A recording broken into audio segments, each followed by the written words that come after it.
You know, for as long as we've been human, we've had this deep curiosity about the world inside our own heads, the world of our dreams. We've always asked, what does it all mean? Well, it's a question we're now trying to answer, not with mystics, but with machines. Okay, let's get into it.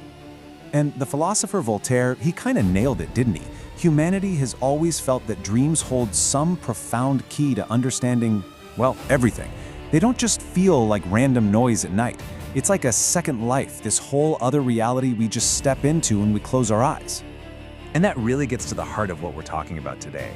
We are at this incredible moment where this ancient search for meaning is crashing right into the raw power of artificial intelligence. So, the big question is, can an algorithm actually understand our subconscious? To really get where we're going with all this, we first have to understand where we've been. I mean, the story of trying to figure out our dreams, it's really the story of humanity itself. It's a quest that goes back thousands and thousands of years. Yeah, if you go back to places like ancient Egypt or Assyria, dreams were taken so seriously. They weren't seen as something your own brain cooked up. No way. They were direct messages from the supernatural. A dream could predict a famine, tell you who was going to win a battle. It was a big deal. The people who interpreted dreams, they were basically the data analysts of their time. So you can see this evolution in how we thought about it. We went from seeing dreams as messages from the outside to something the ancient Greeks started to study systematically. Then you get Freud and Jung, who completely flipped the script. They argued dreams were messages from ourselves, from our hidden subconscious. But for our story, the most important date on this entire timeline is that last one, 1953. This is the moment everything changed. This is when the dream left the world of philosophy and officially entered the science lab. It was a massive shift that basically set the stage for everything we're seeing today with AI. 1953. Remember that year?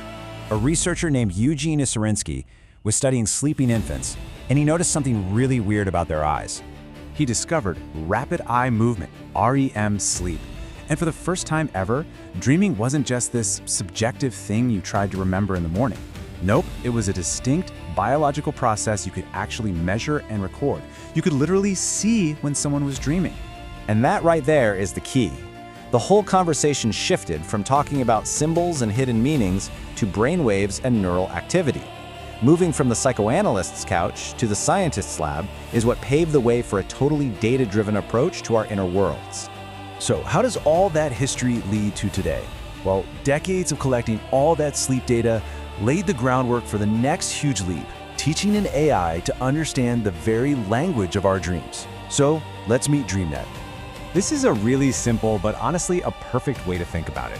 It's an AI that doesn't just count words. It understands the bizarre, unique logic of our dream worlds, and it can spot patterns across thousands and thousands of dreams at a scale no human could ever hope to match. Okay, here's the more formal definition. But the phrases you really want to pay attention to are multimodal AI and semantic and emotional analysis. Multimodal just means it can look at more than just text. It could analyze brainwaves too. And semantic and emotional analysis, that means it's getting the actual meaning and the feeling behind the words, not just flagging keywords. So the big question is, how on earth do you teach a machine something as personal and weird as a dream? Well, you don't give it a dream dictionary, you give it data, a lot of data. The process is really just 4 main steps. First, you just dump a massive library of human dream reports into the system. The AI reads them all and starts to learn the strange logic of dreams all on its own. Then, the researchers step in and fine-tune it, helping it connect, say, certain words to the theme of falling or the feeling of anxiety. And after enough training, the model gets scarily good at finding those patterns by itself.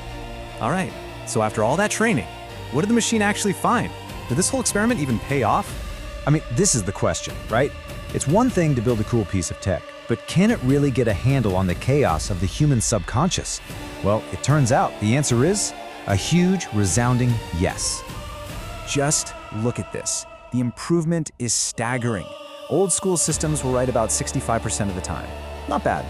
Newer AIs got that up to 85%, which is pretty darn good. But DreamNet, it hits 99% accuracy. 99%. That is an absolutely incredible leap. And here are the raw numbers to back it up. It's not just about accuracy either. See that F1 score? That's a much tougher test of how reliable the model is. Nailing that score is basically the scientific proof that this thing isn't just guessing. It's developed a real, nuanced understanding of the data. But here is where it gets even more amazing. The AI isn't just a labeling machine.